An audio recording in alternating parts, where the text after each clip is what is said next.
I guess for an economy like the UK, the way in which we will pursue our national interest is going to be different from the way in which the US pursues theirs. You are a much bigger economy, and we can't do everything on our own, nor should we try to, because we'd end up doing nothing well. But we do have real strengths in the UK, in our defence sector, in life sciences, in business and financial services. But we do rely on our allies as well, and even a country as big and as strong as America also relies on its allies.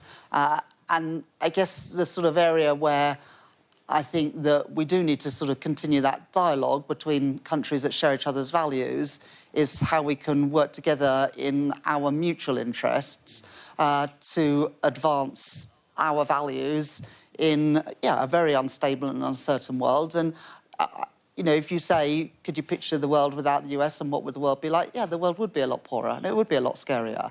But you've also got a lot of allies around the world. In the United States, Britain, I hope, I believe, is your strongest ally. Always has been, to do a deal with us, and we love you. We do. Thank you very much. Feeling is mutual, but we do need to think about where the threats are and who our friends are. And I think that's probably more stark for smaller economies.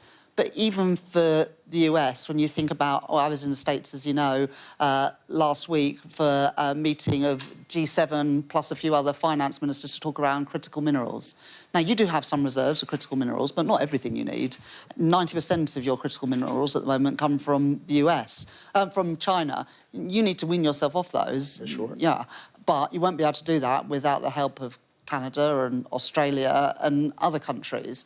And so, for all of your strengths, we do also need to think how we can preserve some of the things that the US has benefited from in the NATO alliance and the Western alliance, not because it is the benevolent or the right thing to do, but because I profoundly believe it is in your country's national interest.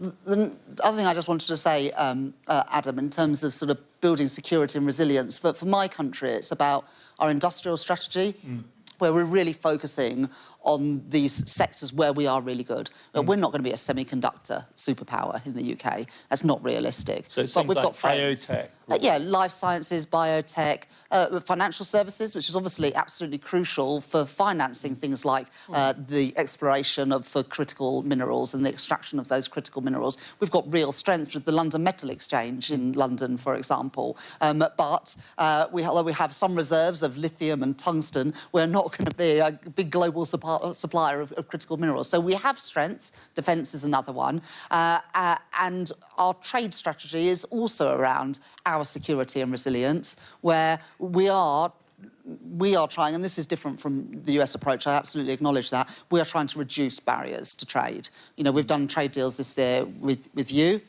with India, with Korea, and we're also reducing trade barriers with the EU. There's more that we want to do together between the UK and Canada. We regard it in our national interest to reduce the cost of living for people in Britain, but also providing more opportunities for businesses in the UK to then export around the world. And, you know, energy security is important to us as well. We do have some reserves of North Sea oil and gas, and they will be important for many decades to come. But we are a net importer of oil and gas. We do have, because of the shallow waters in our seas, big opportunities around wind technology. We don't have what you have in the US, and so we've got to find our own way to boost our energy security. And we strongly believe that renewables is a really important part of that mix, as is nuclear. There hasn't been sufficient investment in nuclear for a long time.